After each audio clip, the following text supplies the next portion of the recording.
Perspectives, Finding Common Ground, a podcast series that brings together a panel of thought leader perspectives as a forum to socialize and problem solve education technology issues with the goal to ultimately find common ground.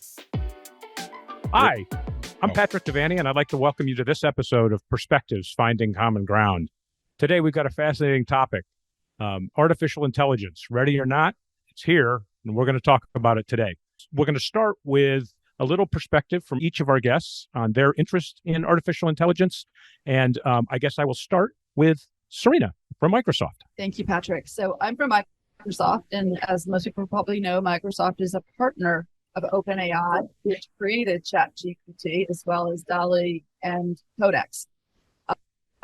So I'm the global CTO of education at Microsoft, and we have been hearing a lot about ChatGPT, and I have a lot of conversations with customers about it too. So thanks very much for having me. Fantastic. And Barbara? Hi. Good afternoon. My name is Barbara Mullen. I am the outgoing Assistant Superintendent of Student Services at Cambridge Public Schools and the incoming Superintendent for Rush-Henrietta Central Schools in upstate New York. My first introduction with artificial intelligence was actually many, many years ago in a small ed tech company that started to use adaptive technology as a supplemental curriculum for students. And those many, many years ago, it has now blossomed to ChatGPT. And so now as a district leader, lots of questions about that technology. And so very excited to have this conversation. Fantastic. We're going to go ahead and start the deeper discussion here. And I think probably the best place to start is AI or artificial intelligence brings about a lot of different feelings, emotions, responses from different parties. So why don't we talk a little bit about whether those are merited or not, what some of those responses are, and either one of you that wants to start is fine. I'm happy to jump in. So I've heard this described as a calculator moment, and I think that's a great analogy. So there's always been technology associated with education, whether it be a pencil or a book or an overhead projector, and then more recently computers, and then and the internet. And there's a natural fear that a calculator was introduced into school and people were concerned that students wouldn't learn math anymore. And we've seen the calculator role evolve, that now students don't have to do mundane tasks after they already know how to use division and multiplication, but they use it for deeper calculation and deeper understanding of math. And I think that that's how ChatGPT will evolve in our education process. Also piggyback off of that, or just really affirm what Serena is saying about the use. So what we always tell educators is that technology is not the teacher. When we started blended learning models, when we started to incorporate technology into the classroom, we found that educators, even our Gen Z educators, which this is their first year as teachers, which I like to tell people it's a pivotal moment. I'm one of the first millennial superintendents in the nation, the year before in class of this year. And we have Gen Z coming into the classroom. And I have to tell people, even though, Mark Zuckerberg is a late millennial like me, and, we think they're technologically savvy, it's about the utility of it. It's about the application. There's a lot more nuance that goes into child development, into student learning, into adult learning, and ChatGPT and artificial intelligence as a whole, because we use it in a lot of different ways, actually. It's not going to supplant the educator. And that, I think that's the biggest fear that people have is, oh my goodness, right? This is not a Terminator moment. Like that's not happening right now. So it's going to be okay. That's a fantastic perspective, really. So what I hear you saying is much like when technology started to be used more in schools, good sound teaching practices still rule, and the technology is just another tool to use in that process. So I didn't mean to interrupt. No, you're fine. So yes, it's a tool, but there are risks associated with it, and it's a benefit for both students and educators. And it's important that we capture the moment, that we capture the benefits of AI and use it for its good purposes, but also mitigate some of the risks. True. And I think I'm married to a architect, a network architect. So he does a lot of security. He does a lot of risk mitigation, a lot of risk. I don't want to get super technical, but he does all of that stuff with security and all those other things for international organizations. And one of the things he always talks about is that it really is about people in the organization understanding the risks. He can design infrastructure, he can talk about risk all day, but if it's not common to the people to the users so that they can mitigate it in their use every day, then it really won't, you open yourself up to a lot of different possibilities. And so what I often say is, if we're not very clear with how we're going to use it, then the risks become a lot larger. They become more grand, and not just the risk to the actual infrastructure, to the technology, to student information, but really the risk to learning.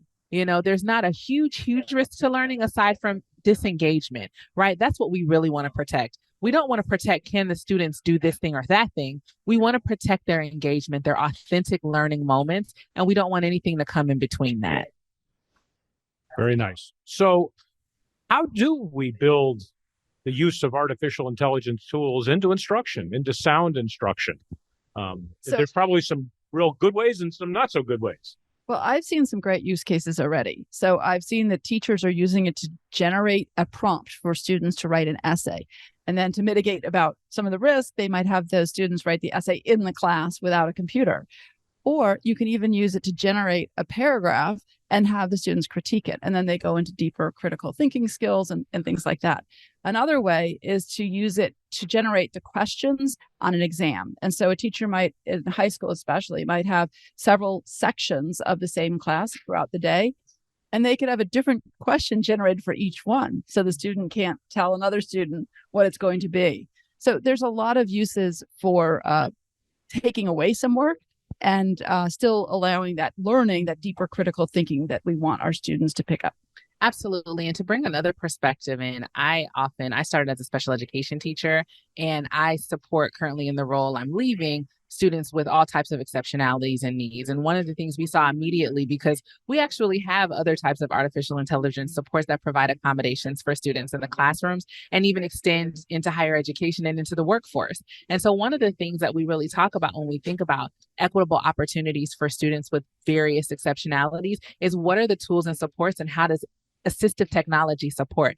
There are students with lots of different ways that they think. Sometimes writing and creating content at the same time can be very difficult. So ChatGPT can come in and think about prompts for a student and give them something to start with, can give them some nuances that maybe they're exceptionality, especially students maybe on the autism spectrum, may have a hard time picking out and developing character development or stories or narratives. And it can generate that for them, and they can go, get a context and then generate their own thought now that they have an example. And so those are some of the different ways that we see that technology actually serving as assistive support for students who need a little bit more of accommodations in the classroom, especially with writing. And I have to share my ignorance. We had a conversation a few months ago talking about virtual reality and artificial intelligence. And I guess I had not realized the level that it is pervasive in our communities and in our education today. So I think it's there already, and we're just learning more about it now. I've heard a couple of things here that are really intriguing. One is teachers have specific uses for it, as well as students potentially. And then how do we train the different audiences to use these tools? So I guess there's two questions there. Yeah, I would love to go in about teacher development. So one of the things that to kind of do a counterculture kind of conversation here, the reading wars, right, are really big right now, talking about reading, talking about the science of reading, talking about my colleague Michael is here from Mississippi, and they talk about the Mississippi miracle with reading scores. And one of the things that we always talk about is, what does the next work generation of teachers need? They need to know their content. The content is so important. When you think about something as old as industrial farming, right? If you don't know how to grow a crop, it doesn't matter if you have a cotton gin, if you have a big machine that comes in, it doesn't matter. If you don't know the mechanics of how to grow crops, you will not grow crops. And it's the same with teaching. If you don't know the fundamentals around how students learn to read, how they learn numeracy, how they learn critical thinking, ChatGPT can come in and do all these wonderful things, but we still won't be able to help students grow. And so when teachers come in, helping them first understand the content, then they can become intuitive on what supports, what resources, what technology do I need to use to amplify the skill I want to build in a student. And then that way we're working smarter, and we're not, again, taking away the core function of what teaching and learning is. So teachers feel more confident bringing in new technology because they know the core content really well. Yeah, that's brilliant. Absolutely agree. And I think it's going to be some training leveraging this exact AI, because it is different than some of the ones that were out there before. AI was more assistive and in the background and was useful for search, for generating things within a system. But now it's very front and center for students and for educators. And so I think there is some training and some awareness and some resolving some potential fears, both with parents and the educators. But I do think that it has the opportunity to take away some routine work or help teachers and students. So you can use ChatGPT to grade extensive essays, and it may not be the final grade, but at least it gives the teacher a head start, so they're not up being so late at night grading. But it can also look at Excel spreadsheets and Power BI dashboards and analyze the data to come up with initial conclusions that can be validated by a human. So it absolutely does not eliminate the need for human intervention. But what I would like to see is it take away some of the work from the teacher so that they can be more present and more available to students for truly human-centric work of helping students grow, learn, resolve conflicts, and evolve. So how do we allow that to happen? Because some of the reactions that we hear about in media they seem extreme. New York City Schools has banned the existence of this tool on any network, on any school device. How do we react to this? I have a strong reaction. So and there are areas in Australia and other parts of the world in addition to New York. And if you ban it, you are putting your head in the sand. So students, teachers, they're going to use it. They're going to find a way. So all you're doing is saying, I'm not going to think about that. I'm not going to mitigate the risk. It just isn't going to happen. And we all know that if they ban it on the network, they're just going to go on their cell phone or their own personal network. So I think banning it is just walking away from the problem. And it has the worst problem of not taking advantage of the benefits. Yeah, and to echo that, I would say, coming from, New York is a very huge system. My systems are 6,000, 7,000 students. And I would say getting in front of it with open, consistent, clear, and constant communication. Why? What are you doing? How long is it going to be, something that students can't access? Because it does have a perception of you're putting your head in the sand. And that may not be the intent of the administration of the district, but that's the perception. And so what you really want to do at this moment is really be clear, educate yourself. Because again, just because we know how to use cell phones and other technology doesn't mean we know how to use this particular one in context. And then we're not able to really make great sound structural decisions around it. So if it's, hey, we want to get an understanding of what are the risks so that we can develop design and prepare our network to support it. If it's, we want to understand the instructional implications, be honest about that. Right. Be clear about that with your constituents and stakeholders so that you get ahead of this conversation. And people, what we always say, when you don't tell them the story, they make their own up. Oh, yeah. Nature pours a vacuum. Yes. And they will fill it. And policy does not equal practice. No. So you can make all the policies you want, but that doesn't mean it'll be followed. True. Well, it's interesting. A lot of the efforts that you're describing are real world feet on the street. They're not early preparation for teachers. And is there enough being done there, or what should we do to improve those preparations so that your teachers? You mentioned you're the first Gen X to be in the role of a superintendent. Well, these new teachers coming out, how do we get them ready? Yeah, so I think having really clear. So I work a lot with education prep organizations like institutions of higher education and alt-cert programs, and we really do talk a lot about content, but it's also a both and. Knowing your content is really important. And in the same way that we want to teach children to have digital and media literacy, we need to have tech literacy for educators to really understand what are the indicators of technology that is going to be beneficial for instruction. How do you vet educational technology tools? What are the things that you're going to be looking for to incorporate them in your classroom? How do you know your lesson is ready to incorporate and embed technology? Or which technology when? What part of the lesson cycle are you going to bring it in? Is it when you're explaining? Is it when you're asking students to do independent practice during assessment? When? Because technology, as Serena shared, can serve multitudes of purpose across the instructional learning cycle. And I think, again, when we're doing educator prep, having courses that specifically talk about helping them build an intuition around it is really critically important, because the world is going to change. And even Gen Z, as young and hip as they are today, there will be Gen D coming down the line, and they will be like, I don't get on that with those young people, just like I do with TikTok. I'm not getting on that. Don't ask me to get on it. But I have to know it. And I have to be able to have literacy. I have to be able to have judgment in use. And I think that's what we really need to be building in educators, is the ability to discern technology use.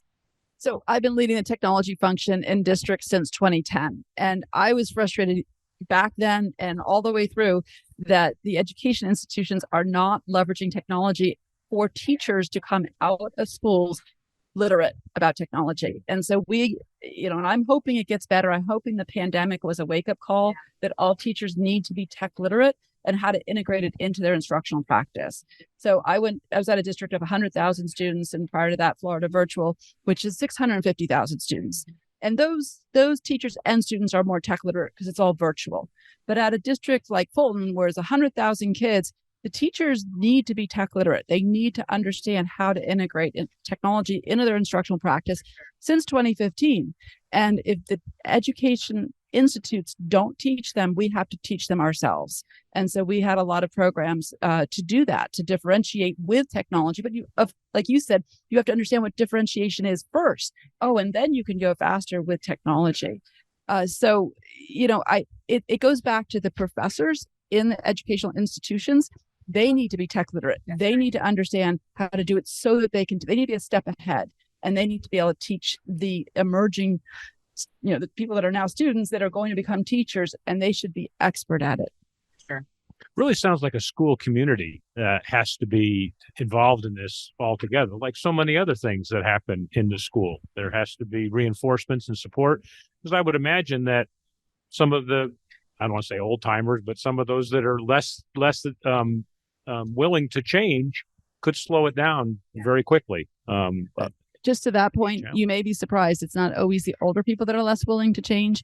When we integrated technology into all of our schools, sometimes there's the older people that had a new lease on life, on their career, and thought, oh, this is a whole new way of doing things. They were excited about it. Mm-hmm. And sometimes the younger ones, I often tell people, just because someone knows how to use a cell phone does not mean they know how to use certain technologies to create content, personalized content, or follow a very simple rule to create and post something or share socially. That does not translate to designing instruction. Right. And that's very, very different. So you would be surprised how many young people still don't know how to use technology to design instruction. So it needs to be in their education that they get taught the right way to do it. Right. And what's the expression that there's a difference between using this for entertainment versus using this for information and to gain knowledge?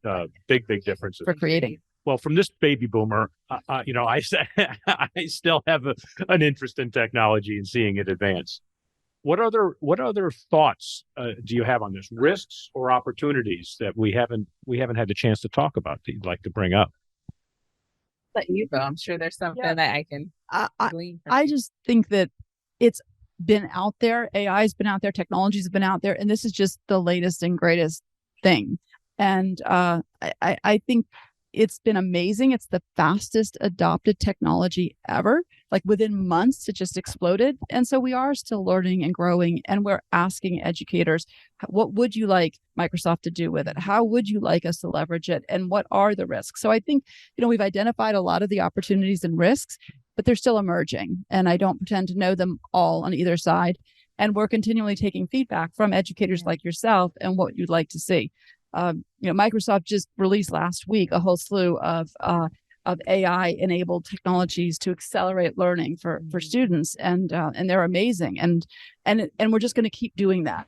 With Bing now has ChatGPT enabled, and like there was like 1 million people that wanted the download like on day one. And so there's just a huge appetite for it. For sure. And we're going to see, we're going to see a lot more uncovered in the next few weeks and months. Yeah. And I think one of the things that, again, talking about the fear and the concern that, in the most wild fantasy, they're going to replace humans or replace teachers or replace intellect is simply not the case, because there's always that nuance. There's always that intuition that while ChatGPT is very savvy in picking up some themes and trends across a whole lot of information and data, there's just something about, again, as Serena said, that human experience and being able to connect to really be able to see where a student is, what excites them, what they're curious about and what they're learning. And that's just a tool to generate that. So I think the real biggest opportunity is seeing as how can we leverage this to further and deepen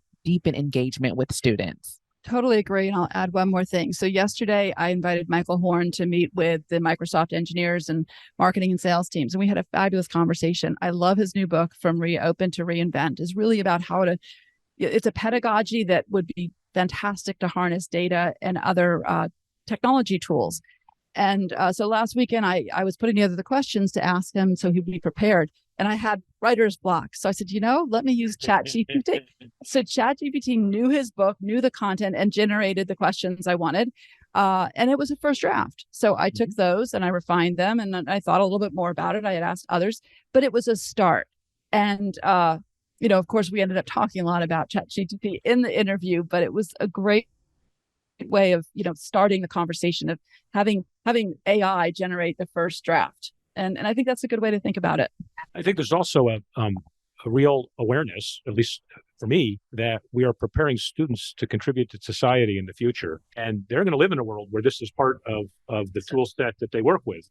Growing up, there weren't things like search engines and spell checkers, and even calculators were much bigger and bulkier at the time for me. But now they are constantly part of the tool set. And why spend extra time going to look something up if it is a tool that can assist you? It's so true. And we don't like you were saying, your husband's a network engineer. My husband is a cloud solution architect. Like that job didn't exist 10 years, even 10 years ago, you wouldn't know what that is. So the jobs that our students are going to move into in 20, 30 years, we don't know the names of those. So, to that point, that search is such a big thing now. Microsoft just released a search coach to help students learn how to search, because it matters what words you use. The technology leapfrogs. And I totally agree. We have to expose our students to this in a healthy way, because they're going to be using it in their jobs in the future. And the other thing that I'll add to, because I know it's a value to ClassLink and I know it's a value to Burge and just different folks who are moving into the tech space, and having conversation about sustainable and equitable tech use, is really thinking about the power that it has to expand the aperture of students who don't get an opportunity to learn about difference across different lines. I'm an advocate for is algorithmic justice, and really thinking about who is programming the algorithms, who is inputting the information, who's making the rules, and how does that impact people across lines of difference. And I think there's a real opportunity for students to even think about what that looks like as they're represented in a lot of different ways. And so students who are at the cross sections of technology and social justice and equity and identity and all of these other really fascinating and powerful movements, I think we'll find a voice in thinking about how AI lives in that space as well. Barbara, I love that you brought that up. It is just so important. I've been reading, over decades, the dangers of AI, and when it is not programmed with a diverse set. I mean, I don't want to call out too many things, but you are so right. Know what it is. I know. And I am very proud to work for Microsoft, because our foundation is ethical AI. So Tools and Weapons, written by Brad Smith, our president, it is they say Microsoft runs on trust, and ethical use of AI is critical. And that means that it's transparent, that it's inclusive, that is fair. All of the things that you're saying, we have got to make sure that any AI, any engine that we release is trained on a diverse set and inclusive. There's just been too many mistakes that we could both point to over the past, because that wasn't the case. So So glad you brought that up. Absolutely. It should be the great equalizer in a positive It should fashion. be. And technology is the great Can be. equalizer for education, but it It'll get us has there. to be It'll done. It'll move us closer. Yes, it has to be done in a fair and equitable manner. So let me see if I can kind of summarize this, which is a big challenge. We've been all over the place in this discussion, and I so appreciate you coming and joining us today. I think one of the first points that I think is important to reinforce here is that this is change, and change can be difficult for everybody in different ways. You know, some are excited about it, some are afraid of it, but change is really difficult because we're going into a space that's unknown. I think caution is probably the better part of the equation here, and let's make sure that we're evaluating and monitoring and questioning if what we're doing is working and how it's working. Particularly with education, we need to find new and innovative ways to interject this into instruction and the instructional models rather than block it. Find new ways to leverage it and use it for the good. Because there's lots of good that can come from this, everything from social justices to awareness of things that the kids aren't exposed to, lots and lots of extreme ways that this can help, as well as daily ways. I think that it can help the way many automations do in taking the mundane out of some common tasks that need to happen. Training is going to be critical, and we have to focus on getting resources to the people that need to have them. And also the community, the education or instructional community of a school really has to all be together on this in order to move it forward. What did I miss? I think you've got it. I think it's a great summary. I just want to add that technology is integral to education. And I think the pandemic moved us forward at an accelerated rate. And now we need to take advantage of that moment. We need to seize this moment and leverage technology for the betterment of all students. Yeah. Don't shy away from it, because the students are going to move towards it. And we don't want to be left behind, because the students will continue to move. That is what children do. They grow. We don't want to be left behind. And sometimes the greatest risk is do nothing or avoid it. And It sounds like this is one of those cases. For sure. Thank you for listening. ClassLink is proud to be the meeting place to facilitate these conversations. If you have a topic idea, send it to perspectives@classlink.com. To keep hearing our perspectives, be sure to follow us on Apple and Spotify, and subscribe to us on YouTube.